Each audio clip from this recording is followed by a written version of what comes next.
नमस्ते सर। नमस्ते। क्या शुभ नाम आपका? सबा अहमद बोल रहा हूँ sir, Navayuga engineering company limited से सर। देखिए, मैं मेरा टेलीफोन जो है उसको स्पीकर पे रखा है ताकि मेरे साथ जो लोग बैठे हैं वे भी आपकी बातें सुनना चाहेंगे। सबसे पहले तो मैं सभी आपके और आपके सभी साथियों को बधाई देता हूं। एक सुखरूप हम इतने संकट के बाद भी निकल पाए और मेरे लिए तो बहुत ही खुशी की बात है। मैं शब्दों में वर्णन भी नहीं कर सकता हूं, वरना कुछ भी बुरा हो जाता तो शायद मन को इतनी कैसे संभाल पाते कहना कठिन था।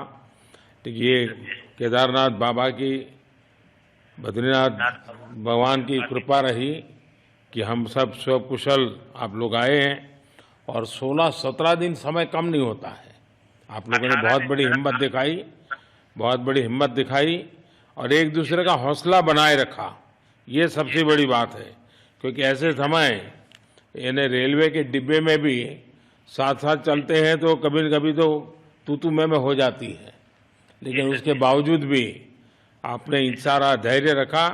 मैं लगातार जानकारियां लेते रहता था, मुख्यमंत्री जी से भी लगातार संपर्क में रहता था, मेरे पीएमओ के भी अफसर वहाँ आकर के बैठे थे, तो जानकारियाँ रहती थी, लेकिन चिंता तो कम होती नहीं है। जानकारियों से तो समाधान तो होता नहीं है। लेकिन मैं सचमुच में आपके माध्यम से वहाँ जितने भी हमारे श्रमिक साथी निकल करके आए हैं सबको और उनके परिवार का पुण्य भी काम आया है, ताकि इस संकट की घड़ी से बाहर निकल करके आए हैं। आप कुछ करना चाहेंगे? जी सर, मैं कुछ कहना चाहूंगा सर। हाँ, बताइए। मैं कह रहा हूँ कि सर हम लोग आज का दिन लेके सर 18 दिन तक टनल में हम लोग सब फंसा था सर, लेकिन हम लोग को एक दिन भी कुछ ऐसा एहसास नहीं हुआ कि हम लोगों को कुछ ऐसी कमजोरी हो रही है या कुछ ऐसा घबराहट हो रहा है। ऐसा कुछ नहीं हुआ, क्योंकि सर हम लोग 41 मेंबर्स थे सर, और सब अदर स्टेट से सर, लेकिन ऐसी कोई बात नहीं। हम लोग सब भाई के जैसा रहते थे सर। किसी को भी कुछ हो तो हम लोग एक साथ रहते थे, कुछ भी प्रॉब्लम होने से कोई दिक्कत नहीं था। खाना आता था, खाना भी सब मिलजुल के बांट के सब एक जगह भी हम लोग खाते थे सर। और रात में खाना खाने के बाद में जितने भी हमारे आदमी थे सबको मैं बोलता था कि चलो एक बार टहलते हैं। मतलब टनल का जो हमारा लेंथ है सर 2.5 मीटर हो गया सर, ठीक है, वेस्ट का वेट 2.5 किलोमीटर हो गया सर। उसमें हम लोग टहलते थे सर।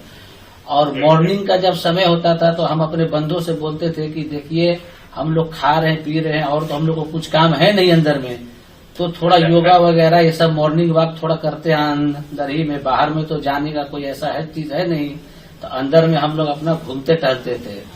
और हम सर सबसे शुक्रिया अदा करेंगे सर उत्तराखंड सरकार की सर, जिसने हमारे साथ इतना अच्छा व्यवहार किया सर। और हमारे माननीय मुख्यमंत्री धामी साहब हमसे बराबर कांटेक्ट करते थे सर, उनका भी बहुत बहुत शुक्रिया अदा करेंगे सर। वो हम लोग का बराबर हाल चाल लेते थे सर, फोन करते थे।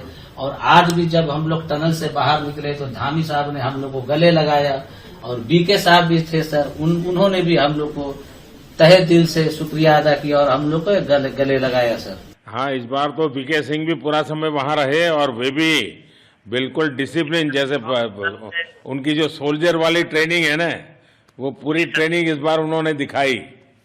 जी सर, जी सर। लेकिन मैंने सुना कि आप में तो कोई योगा भी जानता था, तो योगा वगैरह भी करते थे? जी सर, वही मॉर्निंग में सर योगा वगैरह सिखाता था सर हम लोग का करना। अंदर में तो कुछ खाने पीने के अलावा और तो कुछ काम है नहीं सर। तो मॉर्निंग में हम लोग मॉर्निंग वॉक करते थे और योगा कुछ करते थे कि आदमी का सेहत बना रहे। आपके साथ और कौन है जो बात करेंगे? मेरे साथ है sir Gabbar Singh Negi sir, tunnel foreman है सर। हाँ, गब्बर सिंह नमस्ते सर। जय हिंद, राम राम, नमस्कार सर। नमस्कार नमस्कार गब्बर सिंह, जय हिंद। देखो गब्बर सिंह, मैं तुम्हें तो विशेष रूप से बधाई देता हूं, क्योंकि मुझे डेली रिपोर्ट हमारे मुख्यमंत्री जी बताते थे